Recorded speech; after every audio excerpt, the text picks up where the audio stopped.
Oh, thank you. We in this bitch. This is great. This place so fancy. I went to the bathroom and a white man tipped me $2. Thank you, sir. I'm not a bathroom attendant, but I'm keeping your shit. And that was before they goddamn flooded. What the fuck is happening right now? Bathroom going, this place is so nice. Everything is fucked up except for the bathroom and this goddamn curtain. I don't know why this is like some shit you get from the Applebee's napkin or some shit like this. This is, you know you in a fancy place where you don't know what to steal first in this bitch. That's where I'm at in life. Like I can use me a stool or some shit. These stage lights will look nice in my grandmother's basement. So, hey, let's get right into it, y'all. Where are the ladies that draw on their eyebrows but can't not color inside the lines? Where y'all at? You better stop that shit, okay? Y'all, the problem is you gonna draw on your face, you gotta know how to draw. That's the thing, okay? Like some of y'all walking around looking like you got two caterpillars fighting on your forehead. That shit ain't cute. Problem is, like, and I'm gonna do this as a public service announcement. Ladies, you don't wanna hear this, but here's the truth. Men don't give a fuck about your makeup, okay? We just don't care. Not even a little bit. There's never been a man in the history of vagina that was like, you know what? I can't get down with you because you've never been to Sephora. It's never fucking happened. Never happened. Ladies, you got too much on your mind in the first place. Y'all be in the fucking mirror doing all your shit, trying to draw it on. You got too much on your mind. You're thinking about Beth at work who act like the manager, but the bitch only been there 3 years. Like, that shit. Think about your relationship. You thinking about all this other shit. You going through your baby boy syndrome and your hustle and flow. I don't know if he love me, Jody. I'm in charge, D. Go through all your shit trying to scribble and shit. Meanwhile, look like Michael J. Fox enjoying your shit. That's not. Walk around with that scribble shit. That ain't. You're better than that. That's what I'm saying. Here's the thing, like drawing is one of those easy things in life. Like everybody should be able to draw. That's not saying there's not much more talented people, but drawing is a very simple, you know, like you got him to like the age of 8, where you can draw some shit, take a piece of paper, fold it up, give it to your mom and dad. Here, mom and dad, here's your present. Here, Happy Mother's Day, Merry Christmas, here's your fucking present. Moms, they love it, they cherish it. They put it on the refrigerator, they put it on the microphone, they put it on everything they can fucking find.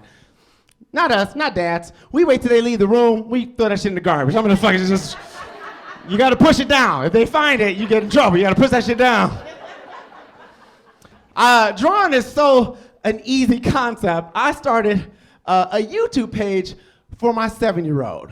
And if I can be honest with y'all, the little nigga can't draw. He's not good at all. He's a D- at best, if I can be honest with you. Here's, like, what I realized is these kids is making money. The reason why we started this YouTube channel is because there is a Ryan toy review who made $26 million last year, motherfucking 7 years old. All he do is open up new toys. That's all the fuck he do. They go to Target, they just buy shit, he opens it up. My son was like, Dad, can we get new toys? I'm like, we don't have new toy money, nigga. We don't have it. We have elementary school lost and found money. That's what we got. You find something near, I'll give it to your mom, she'll package it up, that's what you got, okay? That's what you... And I'll be honest with you, I know y'all like, oh, you being a little harsh today, okay? I'm just being honest. Like, here's this thing. He kind of can draw sometimes. Like 1 out of 63 pictures are pretty great. His issue is when he draws, you have to explain what he's drawing. He drew this picture of him and his little brother. He got a 2-year-old little brother. He drew a picture where the little brother was bigger than the big brother. And like, I'm like, you know you're bigger than him. And he was like, Dad, it's from far away. I was like, all right, you get a point for that. That was smart. I like what you were thinking. He drew his mom one time where he drew the mom the top half, and then the bottom half was a plant. I'm like, why is your mom looking like a chia pet? What the fuck is this? I don't understand. He's like, Dad, it's because mom is pregnant and she's having a baby and the baby is growing. I was like, no, that's dumb as fuck. Give me my point back. Give me that point back. No, you don't get a point for that. His last really good picture, he drew his entire family. So me, his mom, his little brother, we were in a park, sitting on a bench, naked. You know, like, why? Because like apparently that's what interracial families do. We eat Cheerios and we go to a park bench naked, apparently. And then underneath us, he drew fire, but he colored it pink. And I'm like, why did you fucking color it pink? And he was like, Dad, it's not that hot. You can have your point back. I'll give you your fucking point back.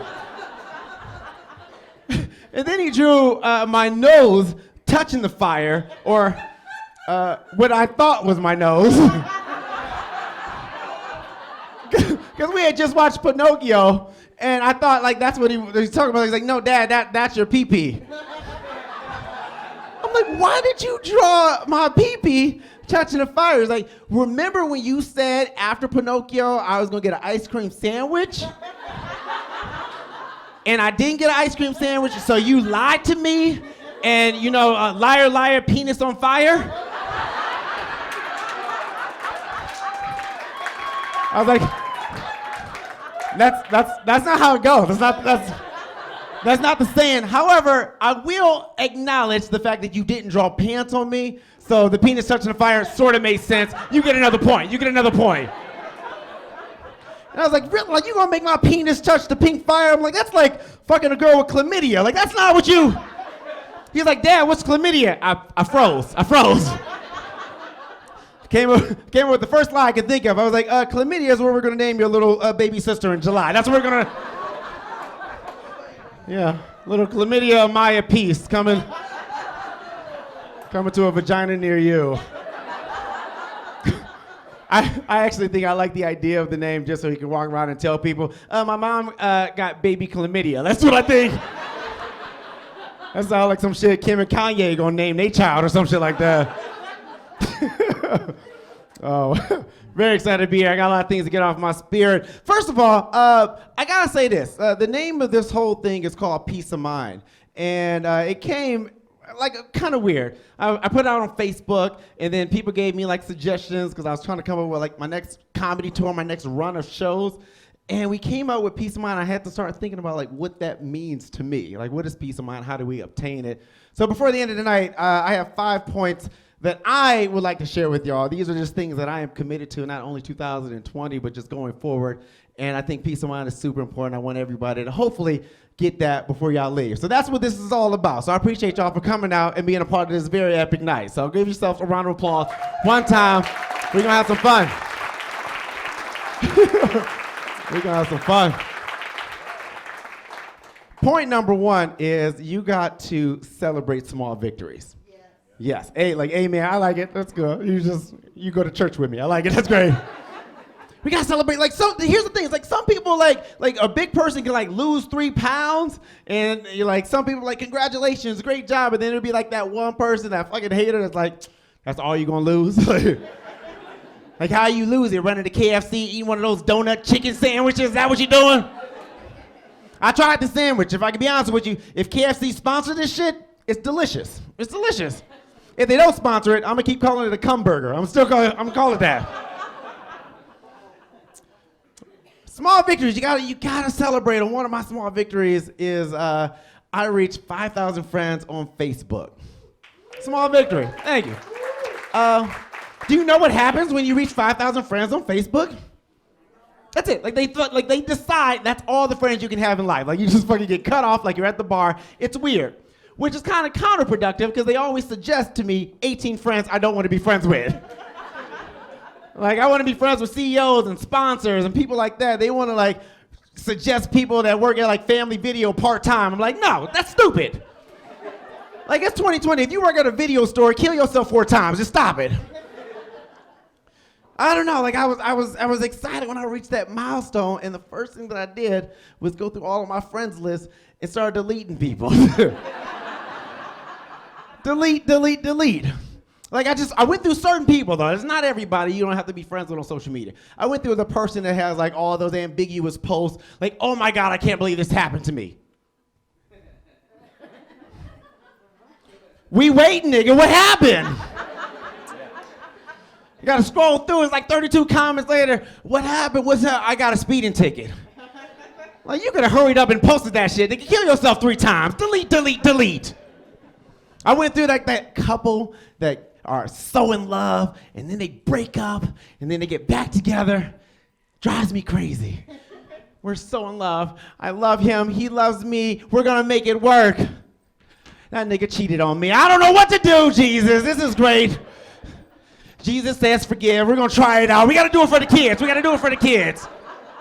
Delete, delete, delete. And then I came across this one young lady. We hadn't had any correspondence for like 8 years. So I going through and trying to figure out what's going on, what's really like the situation, and then I found out she passed away 8 years ago. I was like, delete, delete, delete, okay? Can't be wasting these memes on your dead ass. I gotta get these likes and trees up. Gotta celebrate your small victories. You have to, y'all. I am celebrating this year. I'll be celebrating my 3rd year anniversary of being married. You gotta celebrate your small victories. Thank you, thank you. And I know, like it's only 3 years. It's amazing that we made it here. Okay. First of all, we had been together for like 12 years. So like the lease was almost up on it. You know what I'm saying, fellas? Like, and we get married, and then the first year of marriage, they don't tell you, is a lot of fucking work. It was like our worst year of marriage, and it was like insane. We ended up going to counseling, and my wife was very embarrassed about that because like her parents are like the idea of marriage. Like you take them, you put them on a wall, you be like, that's what marriage is. That's great. Her father is like so devoted to her mom, and they love each other, and they can't go to sleep unless the other one's laying next to them. And I was like, I don't love your daughter that much. I don't have that. I don't have that type of love. I got like a fraction, but I don't have that. So we went to counseling in like year 2, and here's the thing about counseling. I recommend it. Like there's like a cliche, you need it, like it's weird. No, go to counseling, get help. It worked for us. What we learned about it is like the love languages, and like I want to love her the way that I want to love her, but realize I gotta love her the way that she wants to be loved, and vice versa. I'm not gonna say all the advice we got from our counselor was great, because she started giving us like generic shit, like don't go to bed angry. I was like, that's when the bitch makes me the most mad though. What am I supposed to do? I'll be looking at my wife, she be just so beautiful. I'm like, I should punch you in your goddamn ankle right now. I don't know why ankle. I feel like that's easier to like get away with. Like he punched me in my ankle. No, I did, bitch.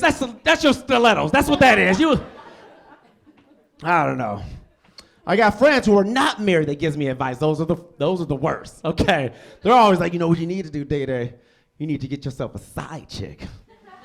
You need to get you a side chick, and that's horrible advice. I mean, I got friends that's like messing around with 21-year-olds, 22-year-olds. He's trying to fuck. They looking for invisible Pokemon. I'm like, I don't need that. Like, if I get me an extra woman, like a woman on the side, I don't need me a side chick. I need me a side chicken or some shit like that. I need a woman, a rooster, someone that's old that wakes up at 4 a.m. to read the paper. I need someone like that. Like a woman so old that when I hug her, she fart just a little bit. Just a little bit. You know what I mean? Like after we make love, she give me hard candy. Like that's the kind of woman I'm looking for. You need a Werther's original in this bitch. Just so I know who we have in the crowd. If you are in your 20s, make some noise. 20s, make some noise. I thought it was a school night. I'm in my 30s, just turned 35. Where are my 30s at? Where y'all at? 40 and up. 40 and up. That's is where it is at, fellas. You want an older woman, I'm telling y'all. It's sexy, it's beautiful. A woman in her 40 and up, she is super confident. She has seen it all, she's done it all, fellas. She'll kidnap you, take you home, pull her Spanx off, like this is what you getting tonight. No argument, you just go with it. You can have something embarrassing happen in the bedroom, like it's all right, baby. They'll pick the dick up, give it a kiss. Mwah, come back in an hour. She be like, clean your room while you at it. Like, bitch, this ain't even my room, but I fucking clean it. God damn, I'm trying to get that PS4. Let me just clean this shit.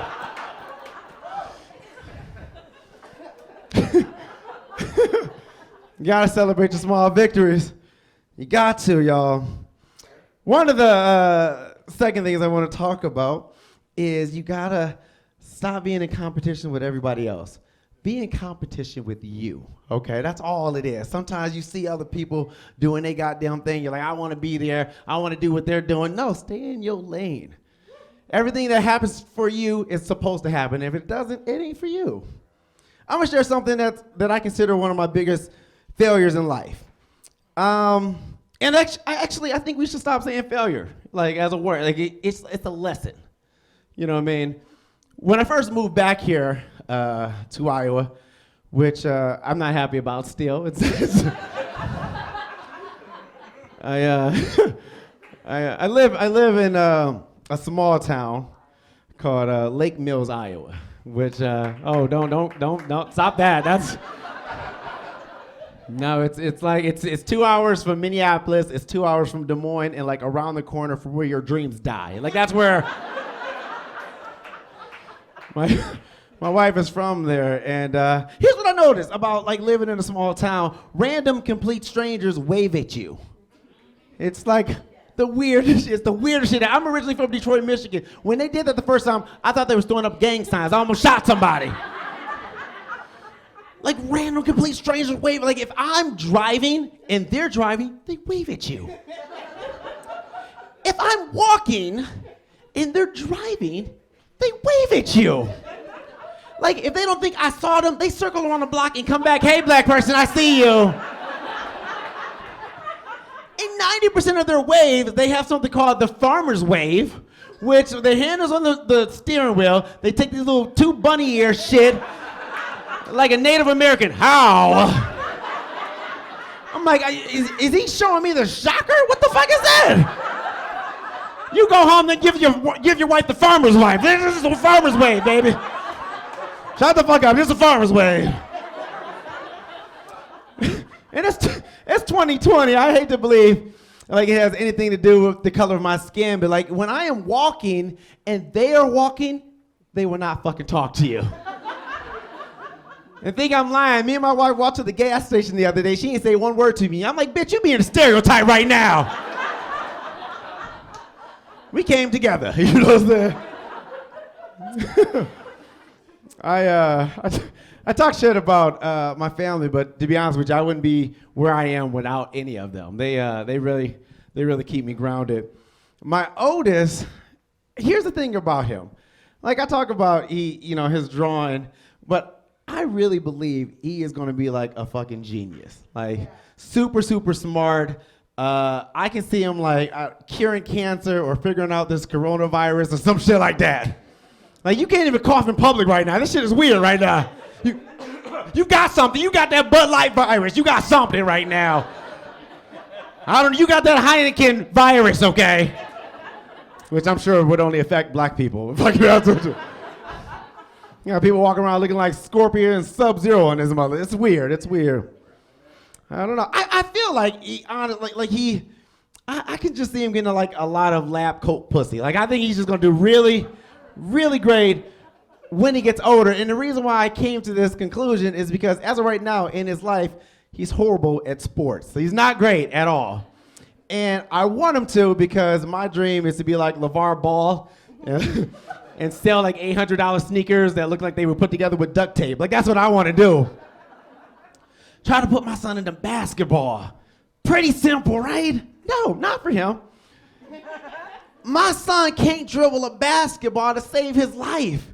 It's like he's afraid of the basketball.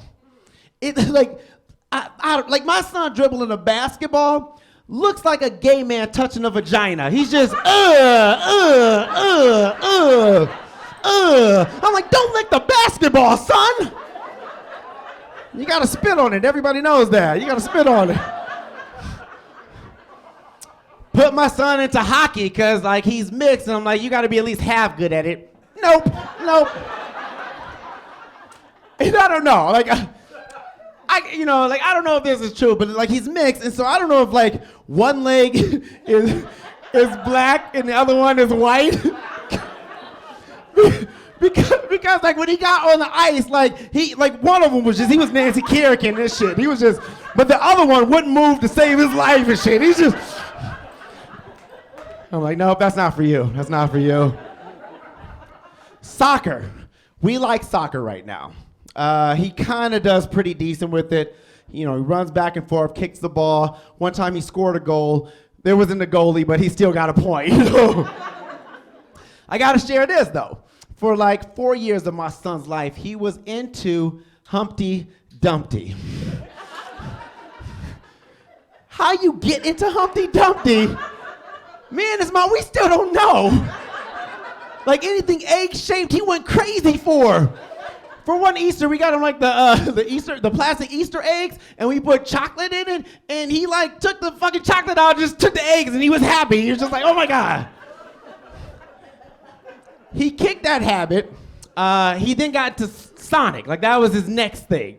And now he's kind of getting back into it because the movie came out. So he loves to just run around the fucking house with his underwear and red socks on and shit. And for whatever reason, kids do this shit and they think they go faster or something. And then when my son wants to go super, super sonic fast, he just does this.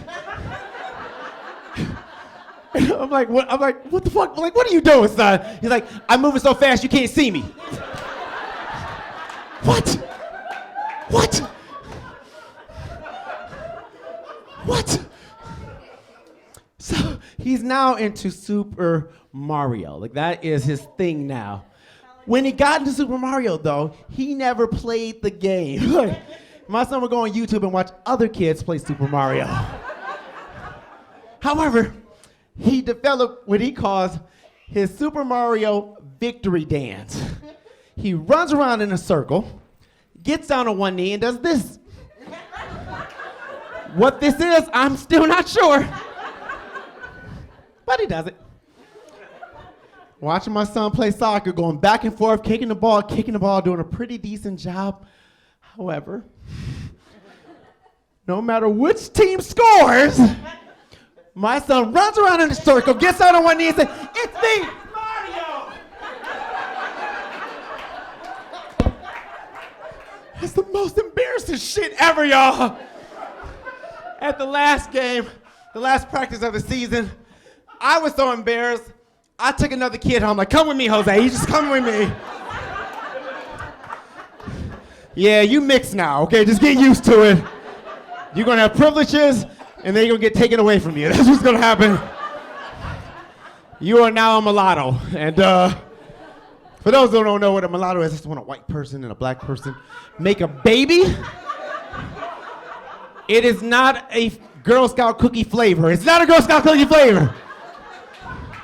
I'll be doing shows like I got mulattoes. People be like, I'll take 2 boxes. It's not a Girl Scout cookie.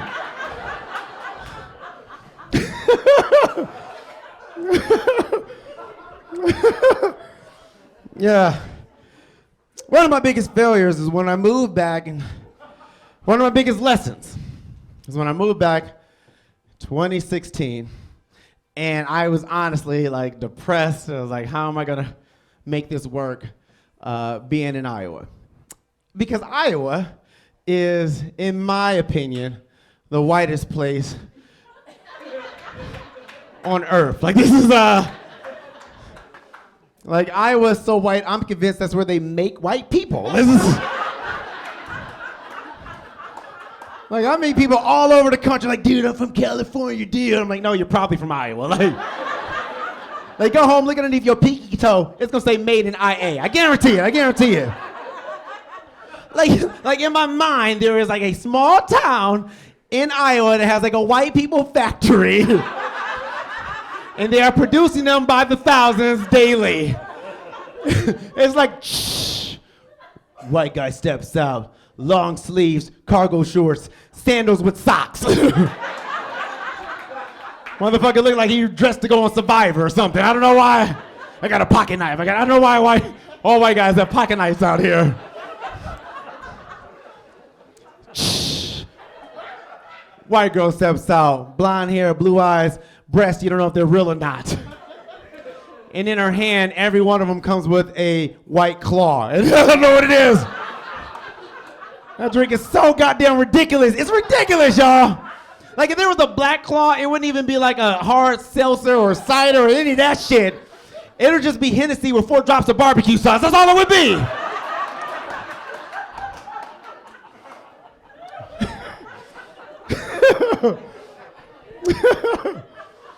You gotta be in competition with you. One of my biggest lessons was that Christmas, I could not afford a single present for my son or my wife. And, as a man, you're supposed to like take care of your family, and I felt really bad. This was back before we had his little brother, before we had the 2-year-old, which I called the ugly baby. We got an ugly baby at home, okay? I know y'all like, all babies is precious. You're right. Not all of them are attractive. That's what I'm saying.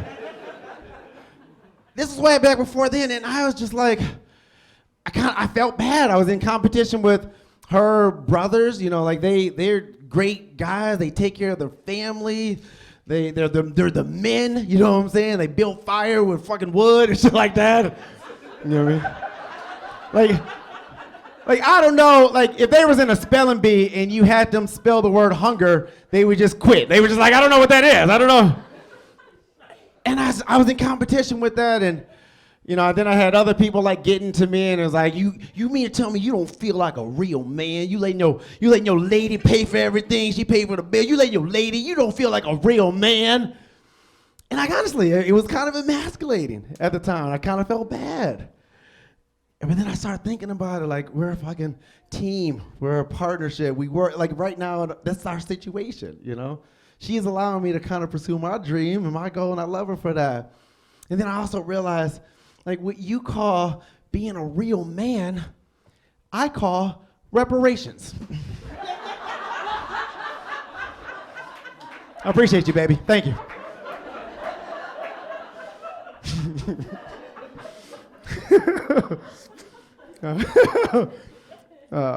My third point is you've got to identify and eliminate toxicity. Did I say it right? I've been practicing like all day. Toxicity. Like we are, as humans, we embody like toxic people and behavior, and because we like know this person, we grew up and they were neighbors. Sometimes it's our parents. Like we just don't know how to get out of that. And what it is if you are better off with this person in your life, get rid of them, okay? Like that's what you gotta do. And how you like find it really fast, like you're like, what's the fastest way to find them, Day? Go to Facebook, okay? Post some really positive shit. Like my life is doing well, I got that promotion, whatever. Those people, nowhere to be found. They're not. Post some negative shit, they're all over this. Almost like they're rooting for it. Like, I knew that shit was gonna happen to you, ha ha ha ha ha. I have a hashtag that I do called the love is real, the hate is real, which is about that. Which means you got people in your life right now that is rooting for you to fail. Like they don't want you to do well.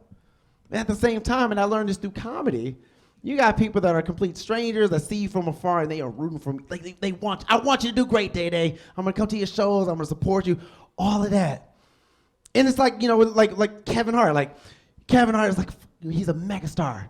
But before he was Kevin Hart, he was like somebody like me, just trying to get to that level. And I would have friends that would be like, yeah, Day, we're gonna come to your show. And then I seen them go to, pay the $80, the $90 to go see this person. I'm like, I'm $10, okay? I'll dance, I'll do whatever you want, I'll do your favorite joke. What you want me? Want to talk about the eyebrows? I'll talk about the eyebrows.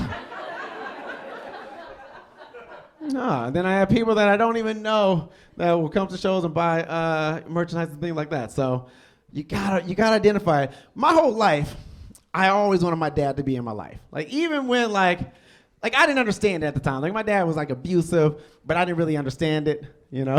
Like my dad would go to the corner store for birthdays. Like he would go to the corner store and like a couple of birthdays would go by and he would show back up.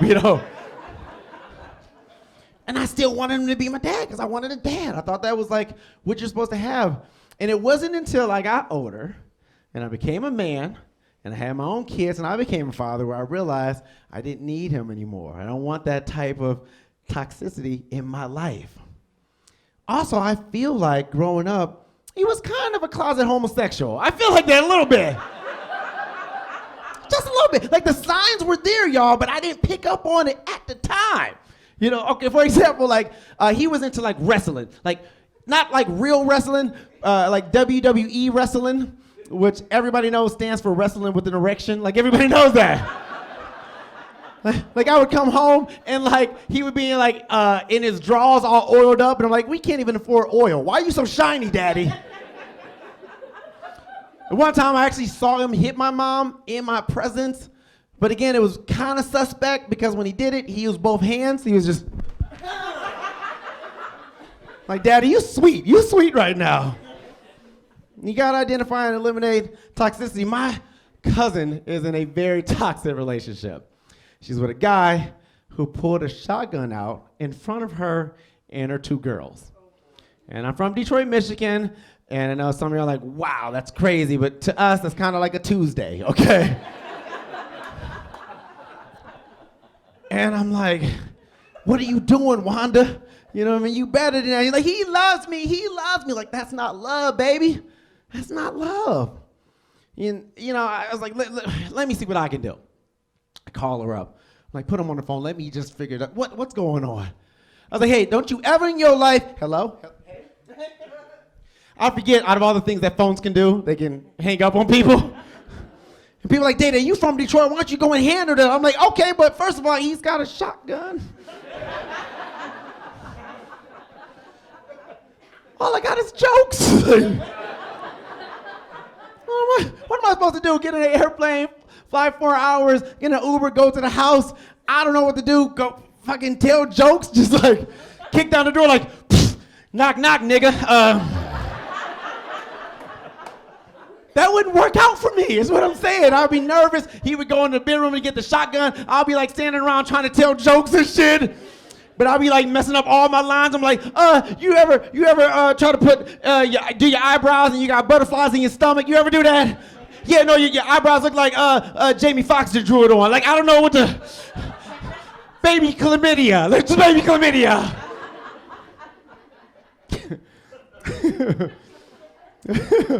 My 4th point is self-care is insanely, extremely important.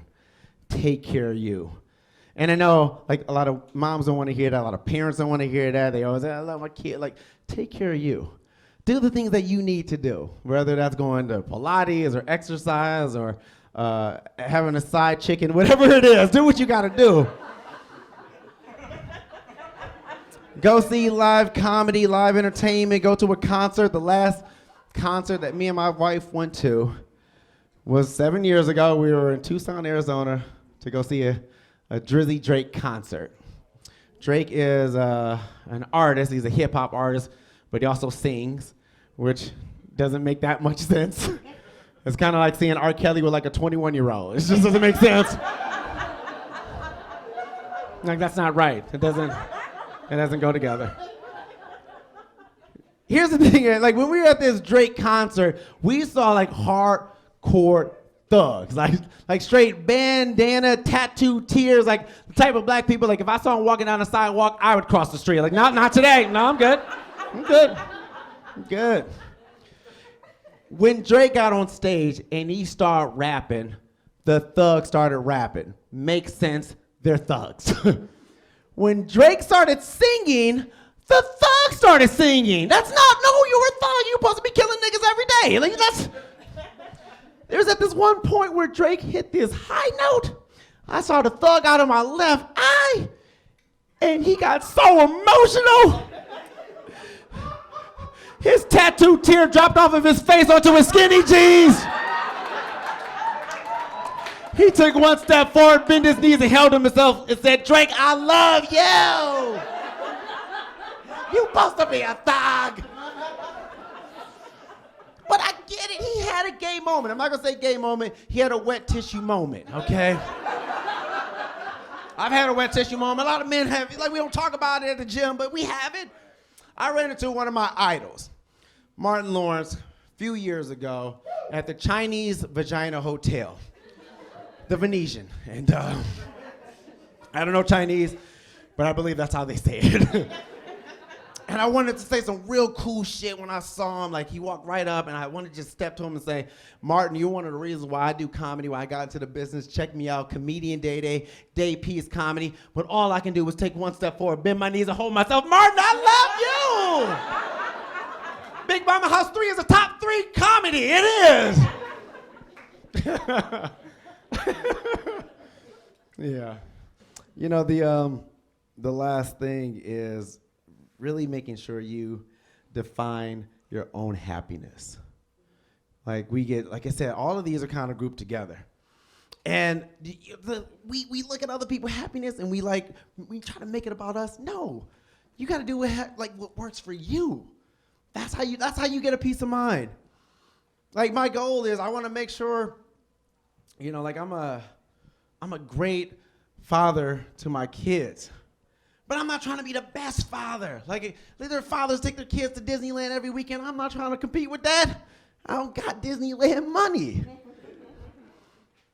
I want to be a great comedian, but I'm not trying to be the greatest comedian in the world. I'm not trying to be the funniest. I just want to be the best version of myself in front of the people that see me. That's my goal.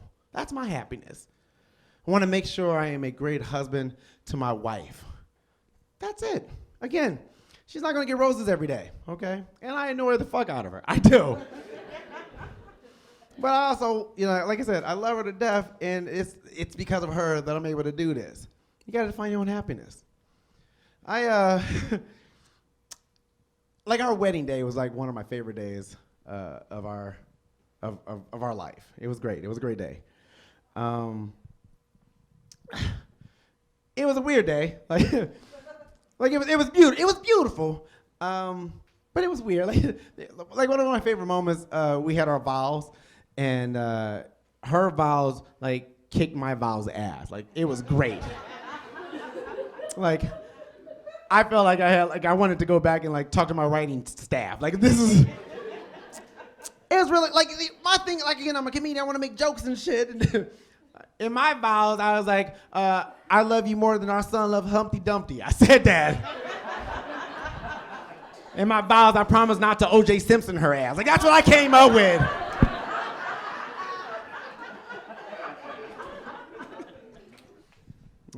Like I said, I want to be a great husband to my wife. One of my favorite things that I love about my wife is she can season chicken. Like, that's a great thing.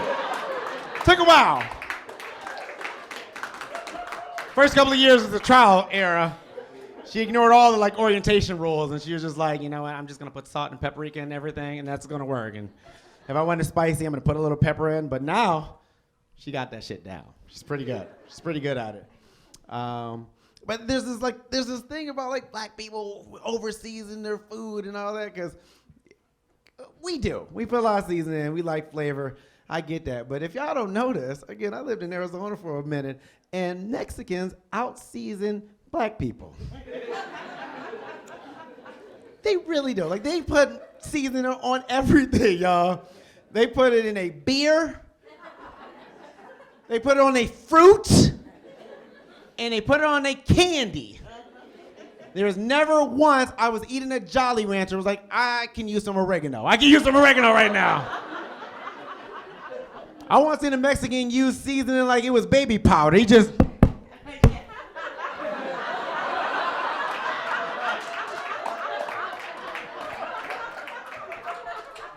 I'm like, did Emmanuel just LeBron James this barbecue? Is that? I don't know. Like I said, these are all just things that I believe will help me achieve peace of mind. I want to make sure y'all get there with me. You got to be smart about it. You can't, like I said, all these things, they're connected. You know what I mean? Like celebrating the small victories and being in competition with you. Sometimes, fellas, what happens is we see other guys do shit and we want to try to do it. You know, like I'm married, so I watch a lot of porn. Let's just get that out there. And sometimes men watch other porn, like they see, oh, he doing, I want to do that. They want to swing across the fucking ceiling with their dick, and they don't got swinging dick. They don't got it. They got swinging doorknobs. They can't do it. Hell, I started wearing condoms because of porn. Does anybody still wear condoms, or is that a Throwback Thursday picture? Anybody still do that? seriously, like I saw a black guy wear a Magnum condom in porn. I'm like, I gotta go buy those. What I learned is I'm from Detroit. I'm a black man, but I'm not Pornhub black, okay? Me putting on a Magnum condom is like putting a pickle in a garbage bag and shit. I put it on.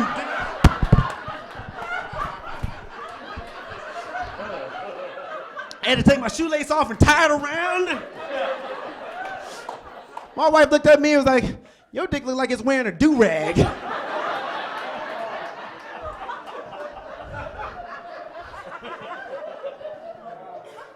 Your dick got those waves. I don't know. I'm telling y'all, like we can't be worried about what the next person is doing. And ladies, y'all, same thing happened with y'all. You're talking to your girlfriend or whoever it is, and they talking about, their sex life, and you're like, I gotta get some of that. And the truth is, we're grown-ups. We've all had great experiences in the bedroom. We've all had bad experiences in the bedroom. Just speaking from my experience, like as a man, and women say, men don't have bad sex. Yes, the fuck we do, okay? It's a real thing. Tell everybody about it. Like, I've been in a situation where it was so bad that when I was done, I was looking for the receipt. Like, how can I take this pussy back? How can I take it back? You know where you take something where you don't have the receipt? I took the pussy to Walmart. Like, I can't do nothing with it. I can't do nothing with it. I know it's open, but I can't do nothing with it. It was all good. They gave me a store voucher. It was all good. No worries. No worries. Same thing, ladies. Y'all had some bad situations. Like if I gave you an Etch-a-Sketch and I had you draw like all the penises you regret, I'm sure you would shake it off like Taylor Swift. You would just be done with it. It happens. Just from the ladies, I mean, what is the most embarrassing thing that can happen when you're with a man in the bedroom? Yeah. I like how quick and confident you said that. Like. Sometimes I hear fart, I'm like, what fart you talking about? What you talking about? I like that. That's a popular one. Anybody else? Oh, y'all can't say it because y'all with them. I got it. That makes sense. I hear a lot of weird shit, y'all. I hear a lot of, the weirdest thing I ever heard was bumpy dick. A girl stood up and was like, yeah, his dick look like a payday. I'm like, you're not you when you're hungry. Go. Get this bitch a Snickers. Get this bitch all the Snickers. It's weird. It's weird. Right? It's weird. Yeah. I think, in my opinion, the most embarrassing thing, it happened to me. It happens to probably some other guys. It's a rare condition. It happens out of 1 out of 2 guys. It's when a man comes too fast. Nothing wrong with that. Yes, sir. Y'all can set your timer when you fuck him, ladies. Y'all can just set your timer. Ding, and the oven's ready. Look at you. It's a real, I was giving my lady what I like to call the LeBron James. It's my move. It's my finisher. You know what I mean? Like Mortal Kombat finisher. LeBron James. I was giving my lady what I like to call the double dribble. Boom, boom. Boom, boom. Boom, boom. Got too excited. And I finished too fast. And my wife looked at me. She looked at my pathetic dick. She took my dick back to Walmart. Like, I can't do nothing with this dick.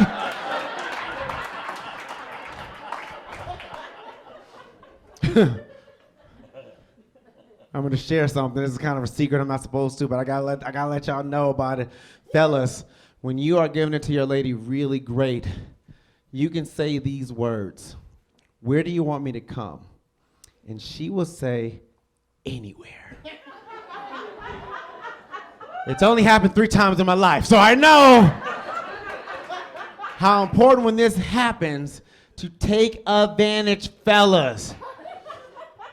Last time it happened, I was giving my lady the LeBron James, the D-Wade. I was giving everything I had, just throwing it all stars, just doing everything. And I was like, where do you want me to come? She said, anywhere. I'm like, oh, yo, sister? She's like, no, that's not what I mean.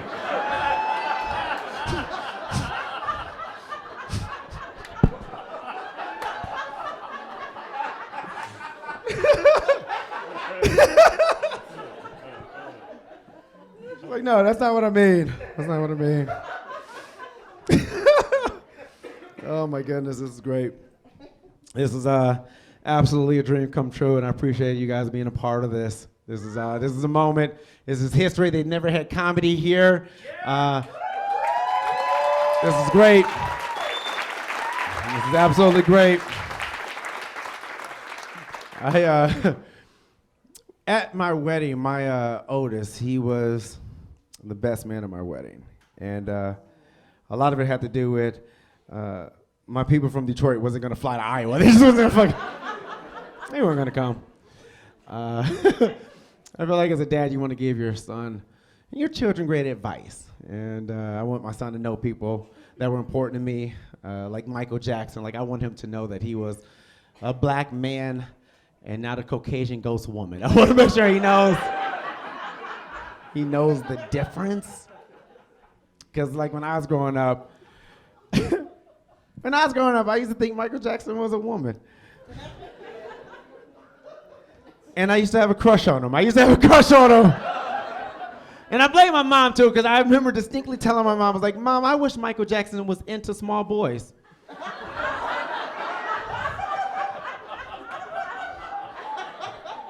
Who knew? I missed my window, I guess. The day I found out, I was at my grandmother's house because she has cable. And I was like, he has a video where he rips his shirt open, and I was like, I can see his boobies. Like, where's his boobies? And my grandmother was like, boy, Michael Jackson is a man. Like, what are they teaching you in Detroit public schools? And I was so sad, y'all. Like, when my mom picked me up that Sunday, I didn't get into the car. I ran to her side of the window. I was like, Mom, why didn't you tell me Michael Jackson is a man? And she looked me dead in my eyes. And she was like, son, I wanted you to find out on your own. I was like, Mama, this ain't the Tooth Fairy. What the fuck? This is some bullshit. I don't know.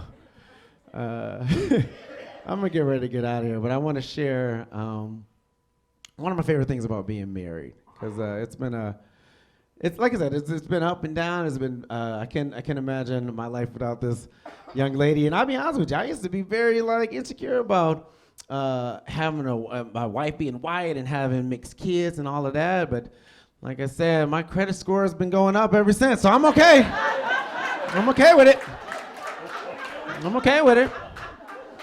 I'm pro-love. Love who you want to love. Be with whoever you want to be with. One of my favorite things is we have been together for so long, so her name in my phone has gone through so many different things. She went from the girl that I met at the bar who danced her goodies on me. She went to my girlfriend, to my baby mama, to my fiance. And now in my phone, she is my beautiful wife with a kiss emoji face. And it's important. It's great because one of the things that I was telling you about, again, year one, kind of challenging. Year two, we learned some things about us and we started being better for one another. Year three, it's all about keeping it spicy. You gotta keep it spicy. And so in the middle of the day, I'm like, here's a dick pic. Just go ahead. Let's just make some toast. And he just wants to say hi. Just hi, how's it going? He gives her the farmer's wave. Like, hey, how's it going? Just making sure you're good. And then I ask her to, send me a Pikachu. Let me just see how she doing or just make sure she good. And it's great. Like I said, you got to keep it spicy if you want to just have that longevity. Because back when she was my baby mama, I tried to send her a dick pic, but I forgot to type out baby.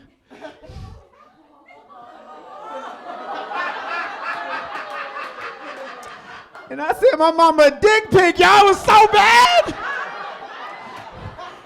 What was even worse is how she responded. She was like, boy, you look just like your daddy. TMI.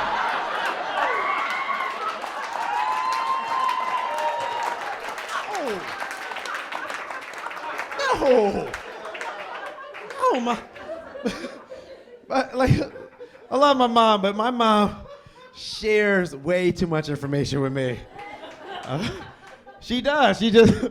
I just recently found out the night I was conceived, my mother was wearing edible panties. I'm like, Mom, why are you gonna tell me that? I don't need to know that, which makes sense because I got diabetes 1, 2, and 3.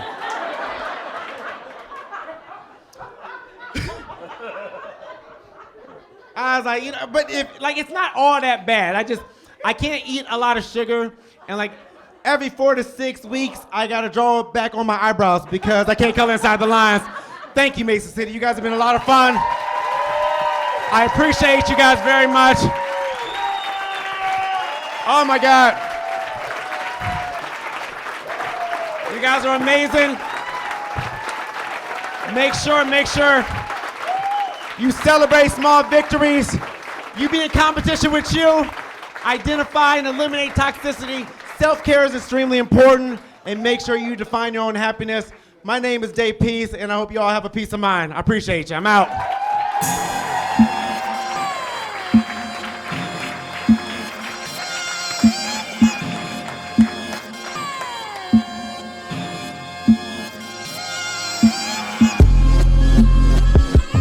Hey, this has been a really great show, y'all. Give it up for the comedians there. Y'all saw.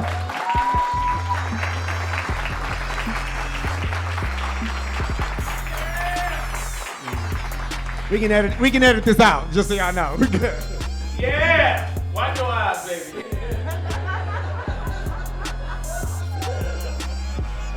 Alvin Irby, y'all. Take it out, Daddy. Take it out, Daddy.